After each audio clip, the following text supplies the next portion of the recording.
Good afternoon, and thank you for joining us today. I'm Wendy Buck, Marketing Communications Specialist at WealthEngine, and I'd like to welcome you to our virtual event titled After the Screening, Creating Value from Data. Before we get started, I'd like to remind you that we are recording this session. A link to the slides as well as the recording will be available approximately 24 hours after the webinar. Throughout the presentation, you are welcome to address your questions via the question and answer box, and our staff will try to answer them as we go. We will also address as many questions as we can during the Q&A portion. At this time, I am pleased to introduce our presenter for today's webinar, Sally Boucher, a Senior Consultant at WealthEngine. Sally, thank you for joining us today, and I will turn it over to you. Thank you, Wendy. I'm excited to be doing this webinar today. I think it's going to be a little bit different from any webinar that I've done in the past, primarily because we are going to do most of the webinar in Excel. So I will be doing some analysis right in Excel and showing you how it's done. I'll say right up front that if you're an expert in Excel and you've done a lot of analysis and know how to work pivot tables, etc., you might not find this webinar too interesting. It's really designed for people who are looking at a spreadsheet of data and are not quite sure what to do or how to get started with the analysis. I've been working with our clients and their data and our data for 8 years now, and I have really learned some some good ways, I guess, to approach the data and get some value out of it, and get the data to tell you a story. So that's what I am planning to do today. I'll also mention that I'm perhaps not an expert in Excel. I can certainly manipulate it to do what I want to do, but I'm sure many of you will have tips and tricks that are faster at getting something done than what you'll see me do. So if you have any tips that you'd like to share with me or the rest of the audience, please feel free to let us know what those are.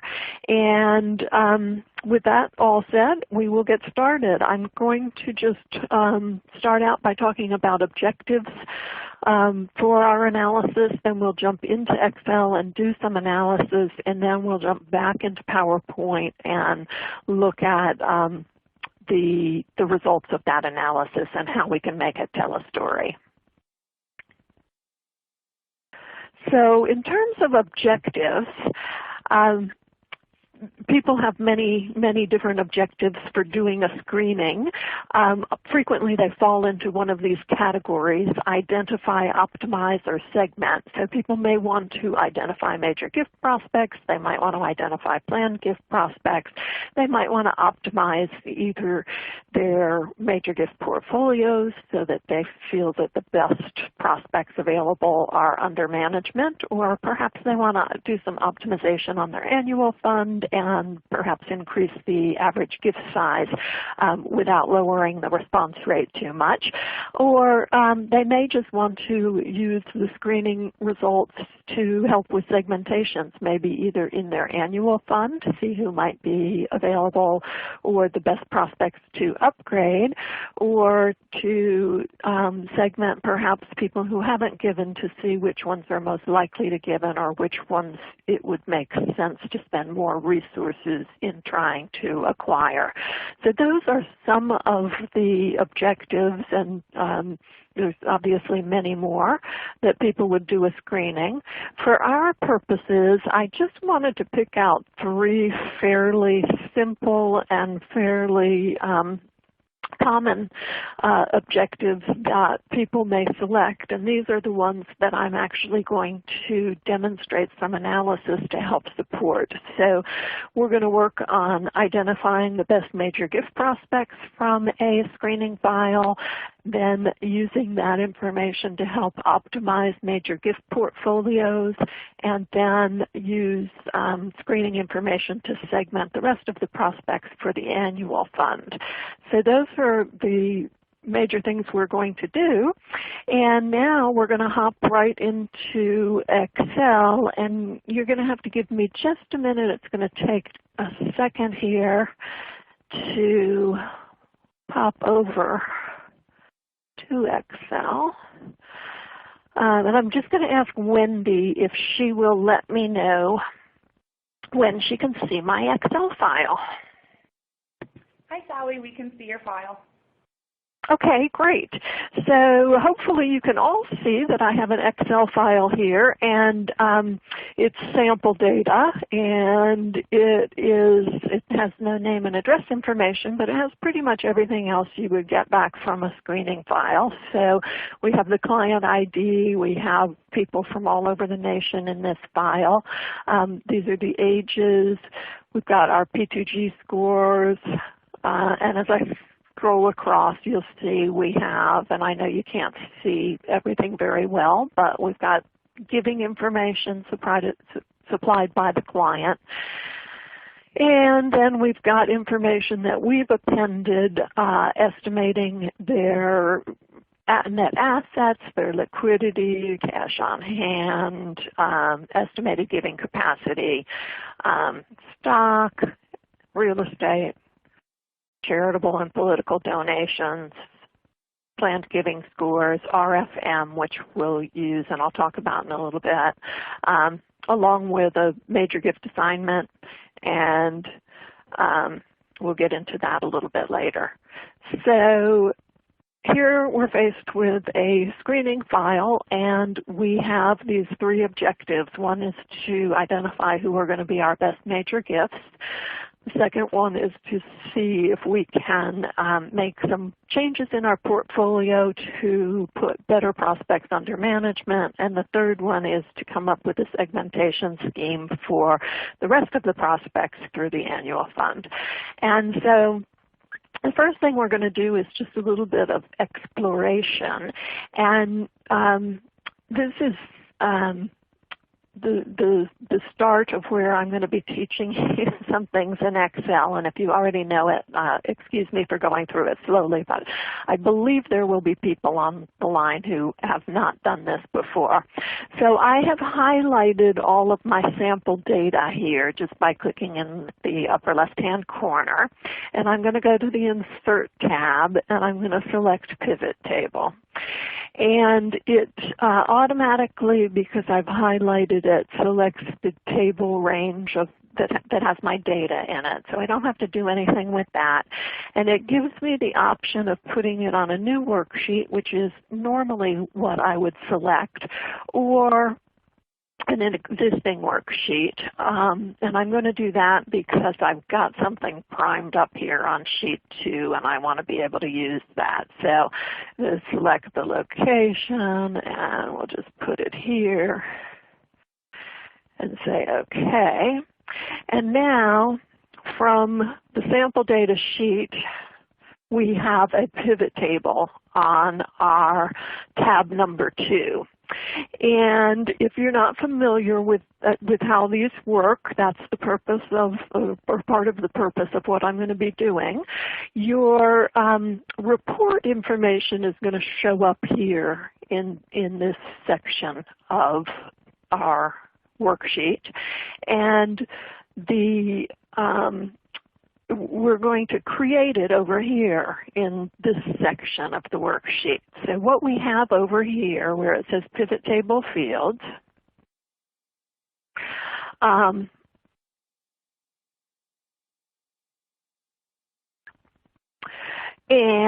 I'm sorry, I was just reading a quick note that was asking me if I could make the pivot table a little bit bigger. I can definitely do that. So what we have over here are the different fields. This represents every field that we look through in our spreadsheet. So we can use any variables that we have in our spreadsheet in our pivot table reports. This is where I would put information to formulate rows in my pivot table. And you see when I put P2G score 1, that's the first digit of our P2G score, it shows values of 1 through 4, and then blank. Normally when I do a pivot table, the very first thing I do is drag the client ID down here to values. And you'll see it reads count of client ID number, and it gives us a count of how many people are P2G1s. There are 795 of them. P2G2s, there are 3,823, etc. So in total, in this file that we looked at here, we can double check this, but when I highlight client ID, I get 9,500 people. I hope you can see that. I know it's tiny.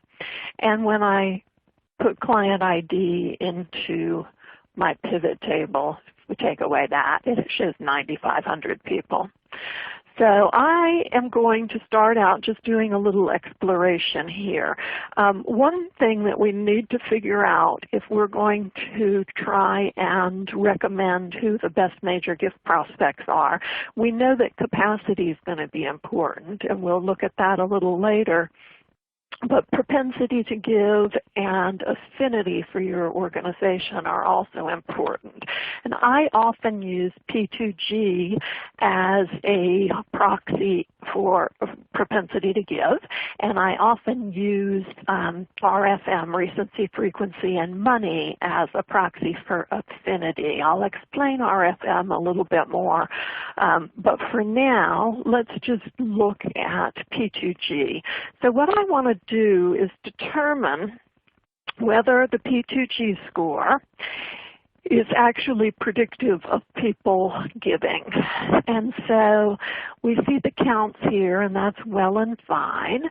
The other thing we might want to look at is perhaps the client's largest gift amount for each of these people. So we would want to, or we would hope that if P2G represents a true propensity to give, that the people with the better P2G scores would be giving larger gifts. So let's see if that holds true. All I need to do is pull client largest gift amount down into the values section, and you see it came up with count. So it's coming up with a very similar look as count of client ID, but the nice thing about pivot tables is you can change that. We don't have to look at the count. By clicking here and selecting value field settings, I can change the count to sum, or in this case, what I want is average. There are other choices. I rarely use them. Sum, count, and average are pretty much the ones that I stick with. But if you're more sophisticated than I, then you might go into some of those others for various reasons. So I've selected the average of client largest gift amount. It's not formatted the way that it makes it easy for me to read, so I'm just changing that very quickly. I rarely use decimal places because they just make things a little harder to follow. And from this, we can see that the average largest gift from our P2G1s, which is our best rating, is quite significantly higher than what we're seeing from 2s, 3s, 4s, and I can tell you we don't need to look at blanks. You always have the ability in your rows and columns to suppress anything that's not meaningful, so we're going to suppress the blanks. And that chart gives us quite a little bit of good information. One of the other things, or I should say that table, one of the other things I want to show you is how easy it is to take this information and pull it out into a chart that can help you see and help you explain the findings a little bit more easily. So what I normally do, and I don't know that everybody does this, but I copy the information from my pivot table and I just put it off to the right of where I'm working. and then I turn it into a chart. So go to the Insert tab, and you have bunches of chart types available here. You'll see that I almost always start with a column chart. It's just sort of my favorite go-to. So I'm going to go and just insert a column chart. You'll see it. I had all of this highlighted so it knows what information I want. Doesn't necessarily know, excuse me, let's see if I can get this in a better position where we can all see. Doesn't necessarily know how I want this chart to look, but I know how I want it to look. So I am going to first go, so I've highlighted somewhere in the chart. I'm right-clicking, and I'm going to go to Select Data. And this is going to show me what I've got. These are my P2G values, and they are along the bottom here, and that's where I want them. I wish I had relabeled them P2G1, P2G2, P2G3, and 4 to make it a little bit more clear, but I think we're okay with that. We don't need row labels being displayed in our chart. And the count and the largest gift amount we do want. So we're okay there. The only thing is that we're using a count of one thing and dollars of another thing, and they don't both measure on the same axis. So what we want to do is change the series type of the chart. And you can see the count of client ID is the clustered column here in goldenrod. And let's say the average client gift, let's put that on a different axis. So they've put it over here. But instead of making it a column chart, let's put that as a line with markers. And that looks like it's going to be a pretty decent chart to me. I do a bunch of little things to make my charts please me more, like, see if I move over a little bit, we can see up here I have the opportunity to put axis titles, and I would probably put this in as largest gift. And I would probably change this one, count of constituents, and this is P2G score. So we know what's going on. And there we can put a chart title, and we can do a lot more things to sort of enhance the way this looks. My purpose isn't to teach you how to make beautiful charts. It's just to teach you how to use a pivot table to find out interesting information, and then to display that information in a way that you can use it to communicate with others. So if we look at this sort of next to the initial pivot chart that we made, we can see that this is true, that the P2G ones have fewer people and they have a higher largest gift. But when we look at it in the chart format, it really stands out. So this gift is way larger than the giving of any of these other P2G categories, and this is far fewer people.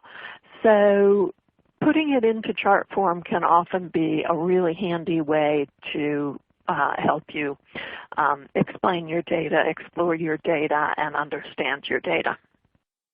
So that's one nice thing, and I think from this we can see that P2G is pretty predictive, especially P2G1 is pretty predictive of people who have a propensity to give larger gifts, or give major gifts, shall we say.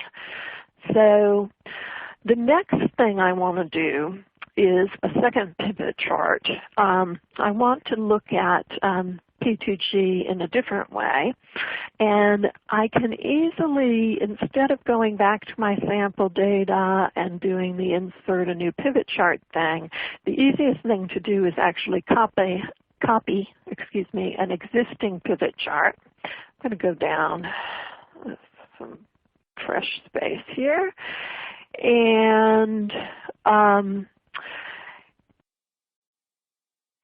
we can make it show us the field list again, and we can just reuse what we've got here. So instead of the average largest gift, in this second chart that I'm going to make, I want to show how P2G and total giving correlate. And instead of looking at these counts as just plain numbers, I would like to look at them as a percentage. So I am going to go in, again, to value field settings. And I told you before, in here you can look at sums, counts, or averages, or any of these other things. But there's also a little tab here that says Show Values As. And right now we're showing values with no calculation. But if we want to show those as a percent, we can select a percent. So what I want to do is show what percent of 9,500 each of these categories is. So I'm going to look for the percent of the column total and say OK. And now these numbers are expressed as percentages. So that's one cool thing you can do. Now, the next thing I want to do is look at total giving to the client. Client gift amount is the field that has the total giving that each of these constituents has given over the course of this, either their lifetime or however long the file goes back. So I'm going to pull that down here, and now they're expressing as a percent. We don't want that. Put that as currency, but you can tell that these are counts. It says they're counts, and we don't want counts. In this case, I'm going to make it the sum. So this is showing us the sum of all the giving from each of these groups. So the giving from the 9,500 constituents, or 100% of the constituents, is this 10 million number, and 3.7 million of it came from the P2G ones, who represent 8%. Well, that's pretty interesting, but it might be more interesting actually to look at these numbers as percentages as well. So I'm going to go back into field settings. We're looking at the sum, but we want to show it as a percentage, again, of the column total. And get rid of the decimal points. So now we can see that our P2G ones represent just 8% of the population, but they have given 36% of all the contributions that have been given. So that, again, I think is some pretty interesting information as we're exploring our file.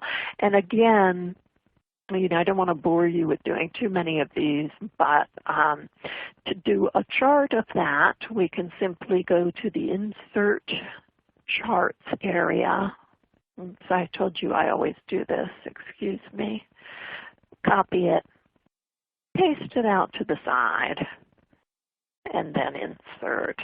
I don't know that anything bad would happen if I did it the other way, but this way the values are not going to change once you've pasted it outside. So here it's hard to tell exactly what we're looking at, so we're going to go in again and select data.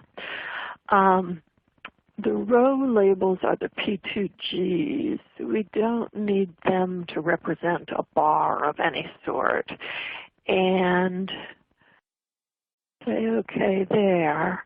And again, I always like to change the series type of one of these. So sum of client giving can be here.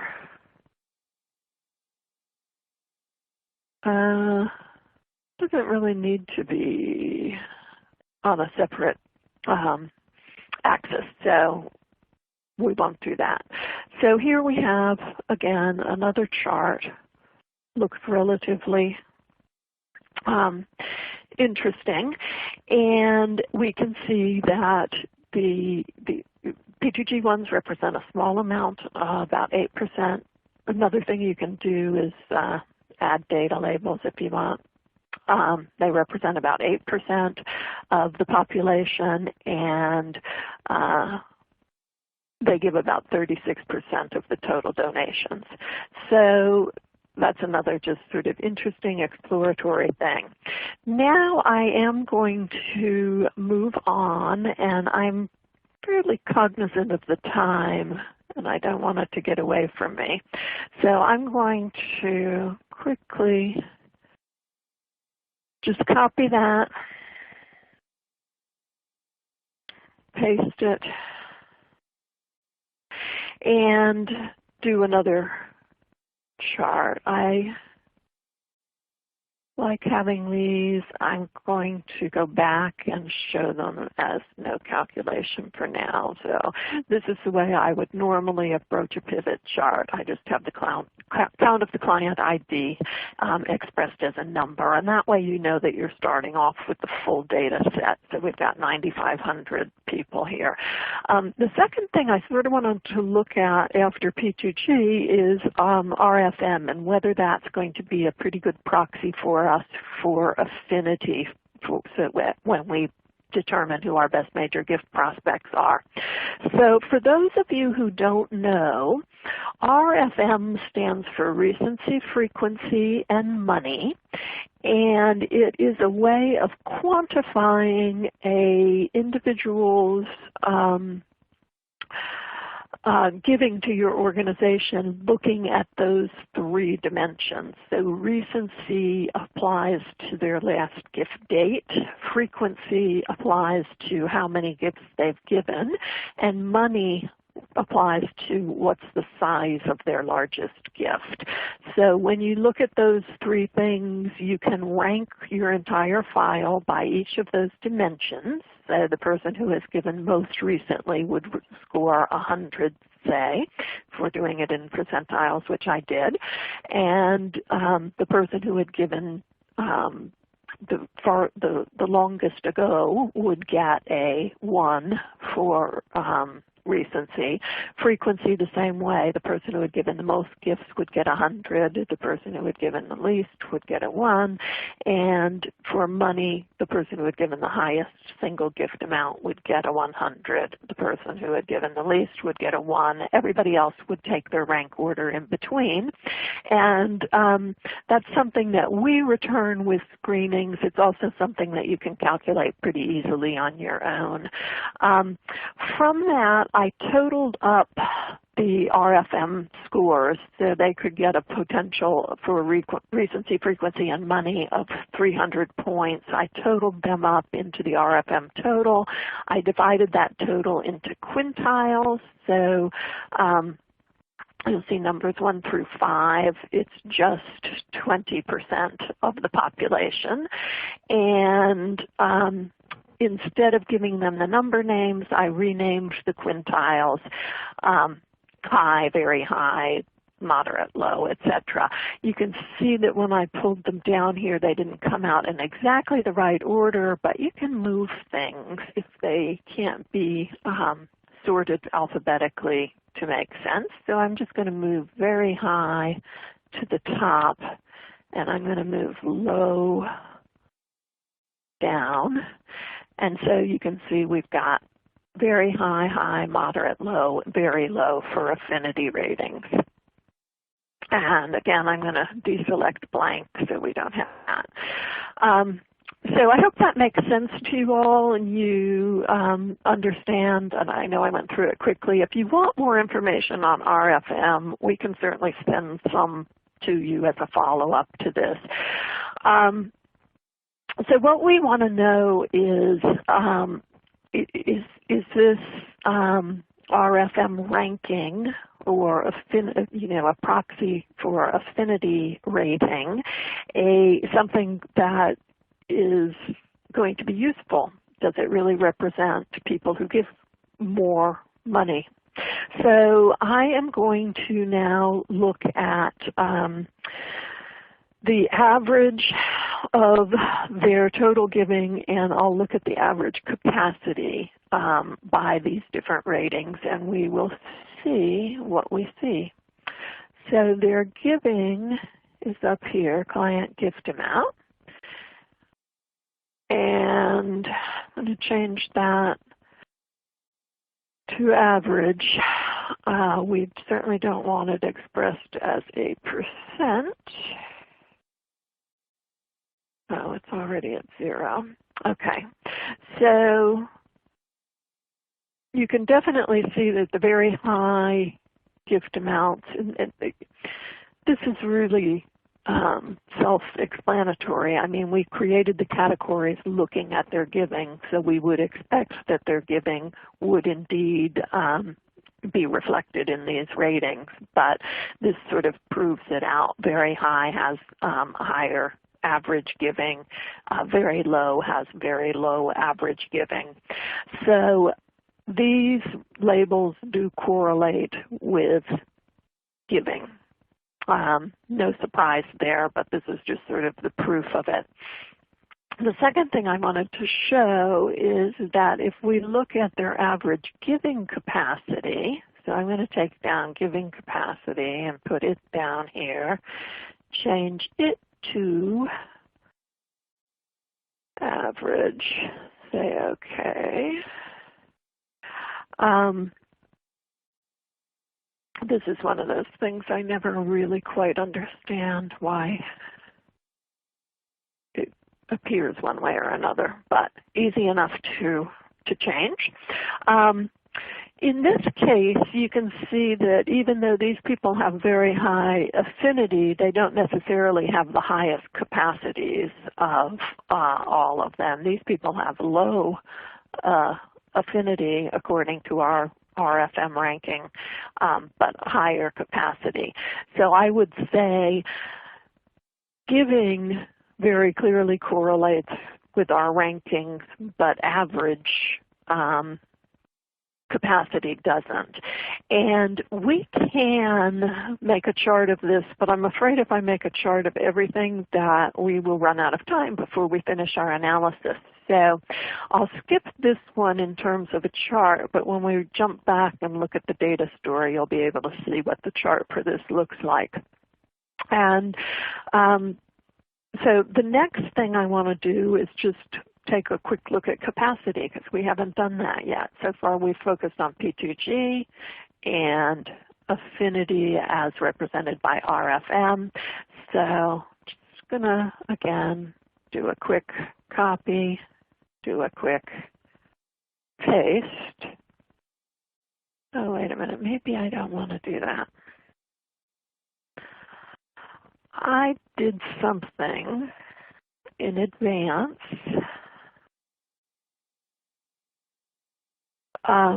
because when I pull over, let me show you this. If I pull over the giving capacity ranges, they don't necessarily line up in quite the right way because it's not numeric. So I've put these in order already, and I hope you'll forgive me that, but otherwise you would watch me doing this, you know, move each one around until I got them in the right order, and I thought that would be pretty boring. So starting with this, just assume that we have at our 9,500 people, which we did, and all I've done is pull down the giving capacity range into the row labels. So you can see how many people fall into each capacity range. So they've got 7 people in this file who have a capacity of giving a gift of $5 million or more over a 5-year period. They have 2,266 who have a capacity of giving a gift of $50,000 to $75,000 over a 5-year period. So that's our capacity.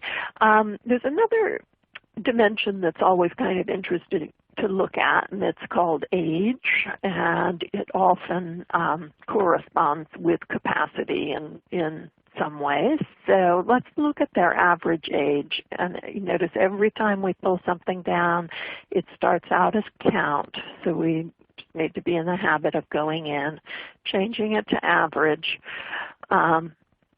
and then it does have a tendency to want to put those decimals in. So, hey, Sally, this is Wendy. Sorry to interrupt. Yeah. It looks like the screen has frozen. Uh-oh. So I just wanted to stop you for a minute while we wait for it to unfreeze. Okay. How long ago did you freeze? Probably only 30 seconds. Okay. Let me know. I don't know if I can try refreshing. Do you think I should try that? Sure.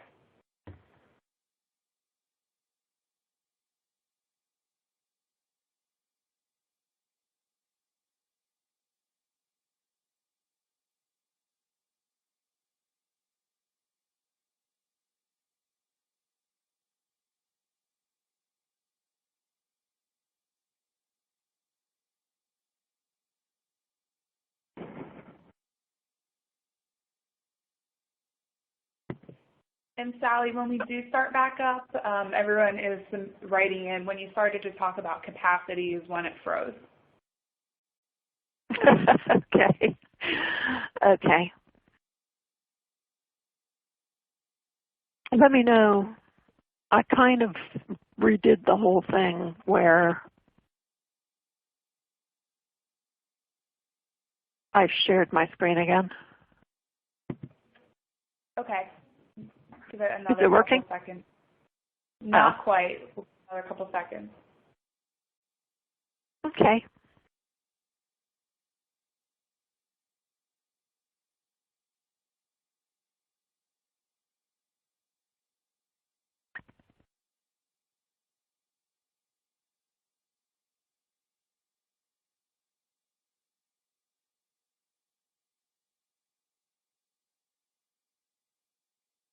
Well, I could talk while you guys are waiting. I know I went through the RFM stuff pretty quickly, but again, it's something that I often use as an affinity proxy. So it's not a perfect affinity score, and there's certainly a lot of different ways to get an affinity score, and we would recommend modeling if you can do that at all. So a modeling score would be an excellent way to gauge prospects' affinity for your organization. But if you don't have that, you can use a number of different things. Giving history is probably the strongest measure of someone's affinity for you, but if they've attended events with your organization, etc., then you will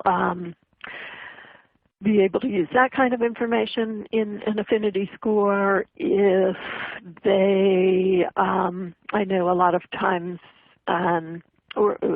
universities or colleges will use whether they were involved in athletics or sports or Greek life, that kind of thing can sometimes play into an affinity score.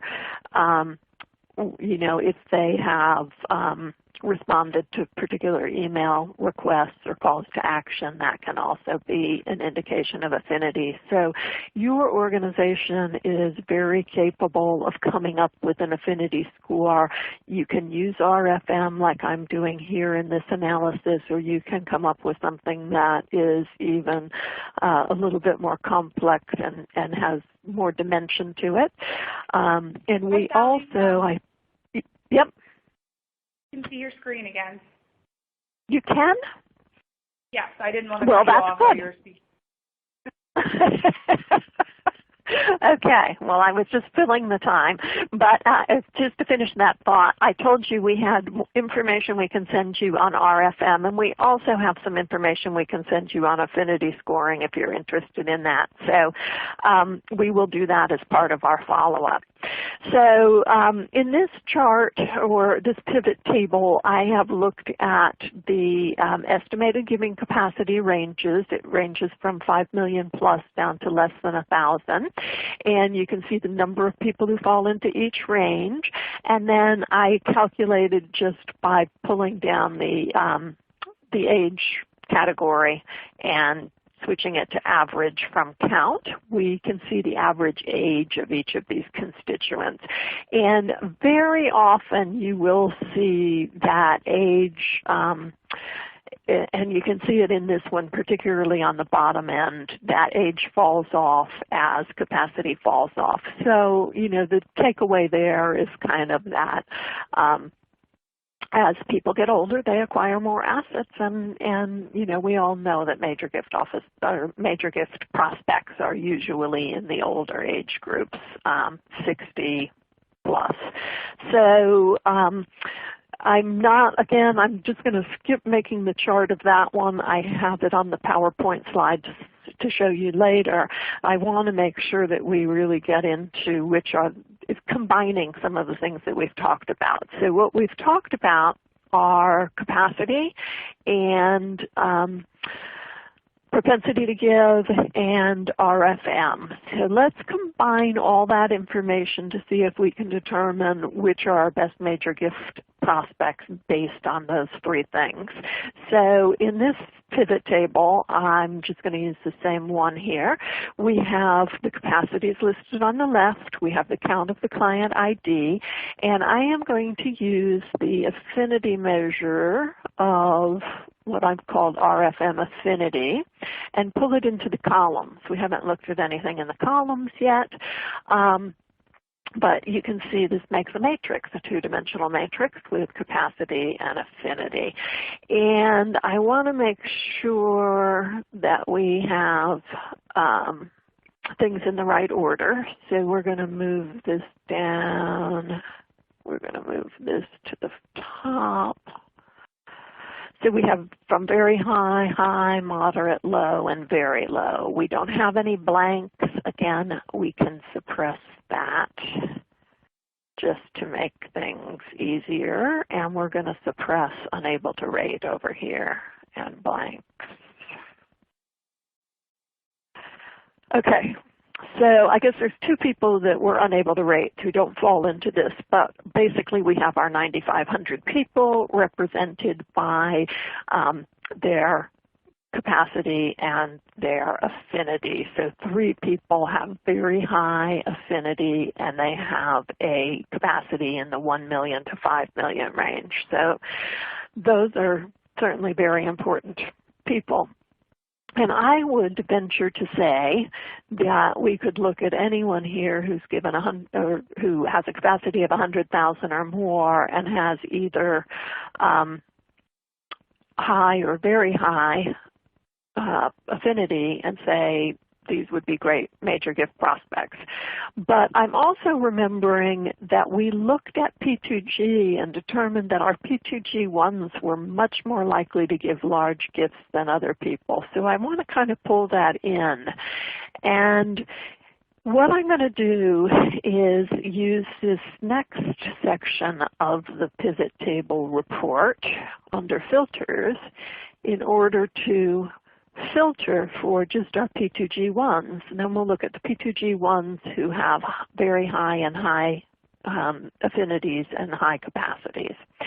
So to use the filter, I've just pulled the P2G score into the filter thing. It shows up here right above my pivot table report. And I'm going to select only P2G ones. So our table shrunk for one thing, and now the people who are highlighted here are ones who are the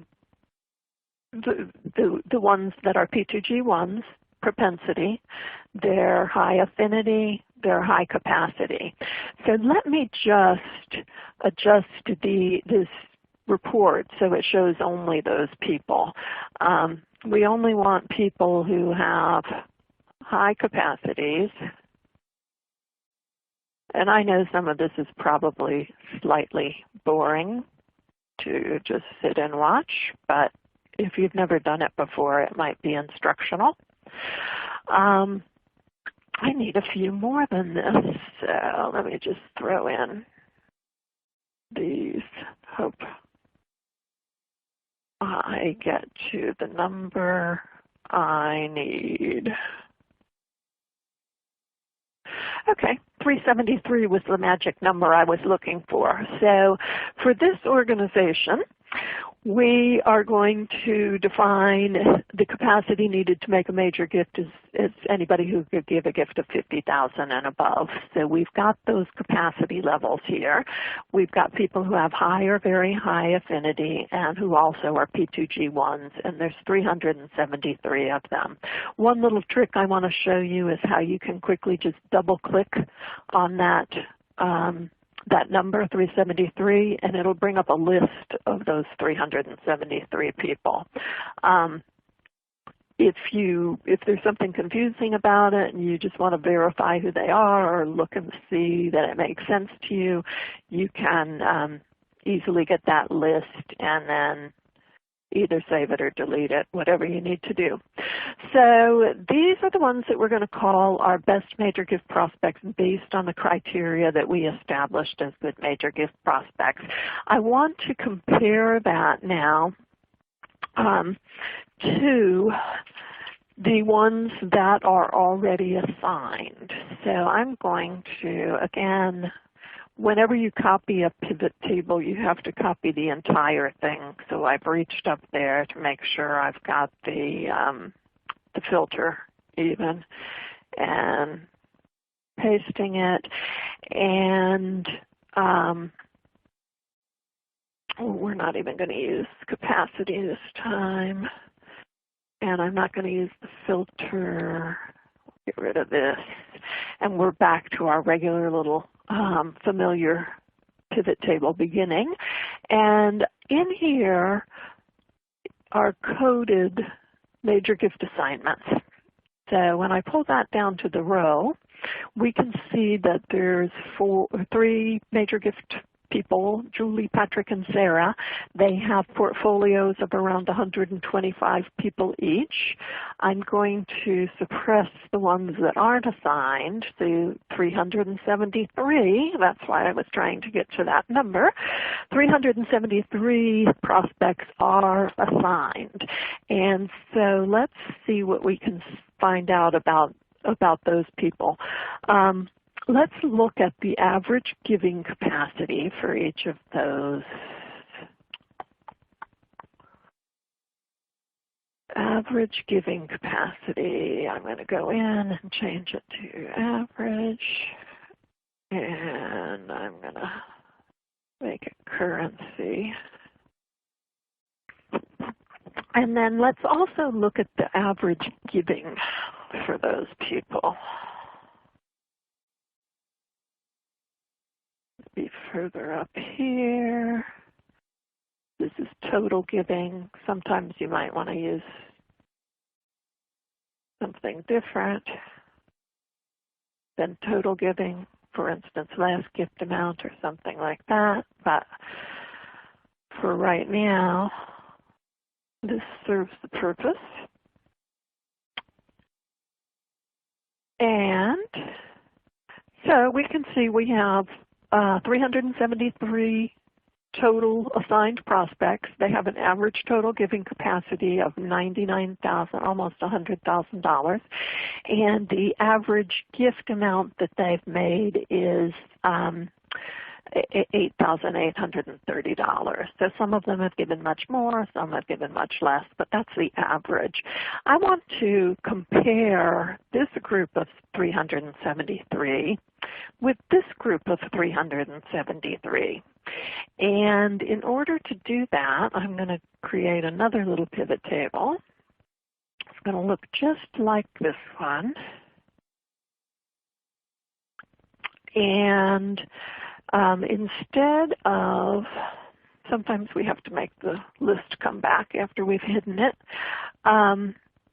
One thing I've done is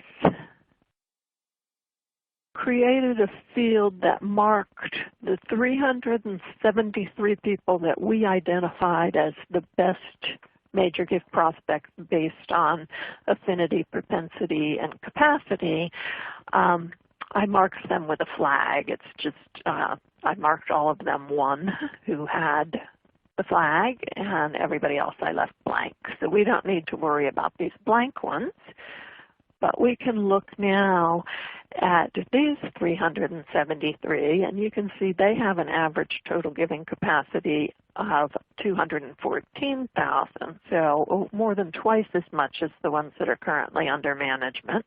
And they have a slightly better average giving amount as well. So we can compare these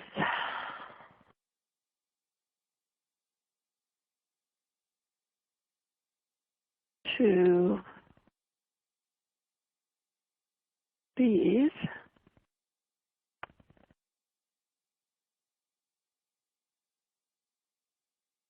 And these would be called the under management. And these are new best major gift prospects. And so we can see just by looking at the numbers that basically if we had these under management, we would have quite a bit more money under management. Again, I'm going to have to skip chart making for this, but I'll show you the end result of that. And then one thing I would like to show you is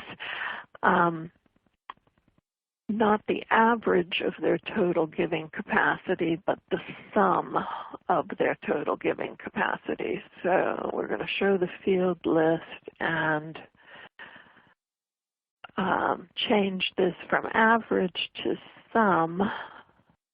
So this is almost $80,000. And this one, we're going to change from average to sum. I hope I'm not losing you. This is $37 million of capacity under management. If we switched out the new people for the old people, we'd have $80,000 under management.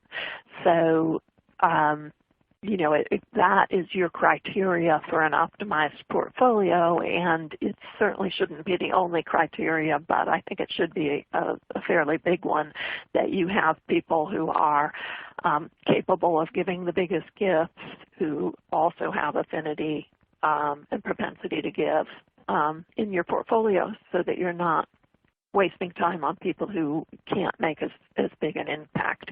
So that's all I'm going to do right there for that portfolio optimization. I'll show you how it looks when I've sort of refined the slides and created some of the additional charts. The last thing I want to do is talk about what we can do with the annual fund, and this should just take a minute. It's just going to be one pivot table. Paste that there. I'm going to select all of these levels and all of these levels, and I'm going to get rid of the filter. We should be back to 9,500 prospects here. So one thing we want to do is pull the people who are going to be under management. I'm going to assume they're going to be our people that we've identified as the best possible prospects. So I'm going to pull them out of this and leave everybody else. So now, you know, those 373 people are no longer in this analysis. But what we might want to do in looking at annual fund segmentation is say, with these people who have high capacity and very high propensity, they didn't make the cutoff for our major gift portfolios, but they're certainly people who can afford to give us a lot more than they're giving us, and they should be groomed as potential major gift prospects and form the pipeline for our major gifts. So we might just shade these people in some nice color. And this group has a lot of capacity, but not very much affinity. So they don't really know us as well. So we might really want to try, because they have so much potential, we might want to try a really high-touch annual fund approach with them to get them interested and involved and increase that affinity. So let's call them another group. And then down here we have people who love us, but they're not necessarily major gift prospects, but they can probably afford to give more than they are currently giving. So let's consider that maybe a group that would be appropriate to upgrade. And then our last section is going to be everybody else. Color I haven't used, make them gray. These are people who we need to really involve. There's probably two different groups here, to be honest. This group is they already love us, but they probably don't have that much potential. So let's just renew them, upgrade them if we can, but primarily renew them. And these are people we want to work on to get closer to us. They're either low or very low in the affinity range. So we might just want to renew them while we involve them a little bit more in what we're doing. So that would be one way to look at this data and say, you know, we have different groups of people here. We can come up with different strategies based on where they fall according to these two dimensions of affinity and capacity, and strategize differently depending on where they fall. So that is the end of what I wanted to do within Excel, and I know we're just about out of time, but we are still going to run over and I'll show you real briefly the slides. And then if people want to hang on for another couple of minutes, we can answer some questions, or if there are a lot of questions, I will answer them in a blog post or somewhere. So I want to jump back to, I think it's here, and just run through very quickly your data story. So one of the first things we found out was that P2G1s give larger gifts on average. This is our chart.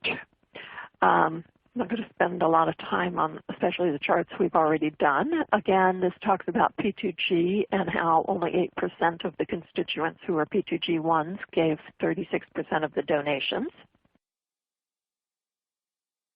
This shows how your RFM affinity rating, for very high down to very low, correlates to giving, which is represented by the green blocks, but not so much to capacity. So it's sort of nice to have two independent measures that are working together. One's capacity and one's affinity. This is just a map of, or a chart showing the capacity rating. So you can see you have a nice good chunk of prospects in sort of the $50,000 to $200,000 range of capacity over 5 years. And this green bar shows the age. If you remember, we did that. That's where we sort of got stuck momentarily. This shows the best major gift prospects. These are the 373, and you can see their capacities and whether they're very high or high in affinity. So we've got some great prospects amongst the 373 we identified. We are comparing now the newly identified prospects, this blue bar, against the currently under management one. You can see that they have much higher average capacity than the ones who are under management and only slightly higher giving. This is just summarizing that of those. I did a little extra analysis that I didn't have time to show you, but 85 of the currently assigned prospects were also in the newly identified group.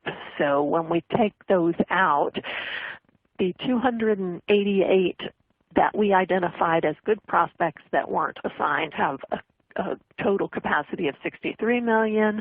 The 288 that are assigned but not in our group of 373 have a capacity of 20 million. So switching those out would result in $43 million additionally in under management.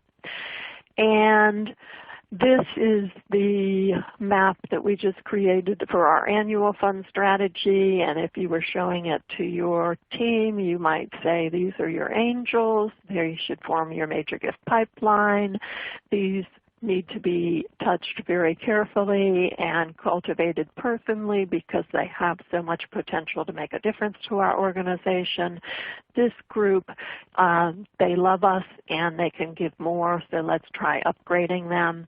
And these people we want to renew as we continue to educate, inform, and involve them in our mission.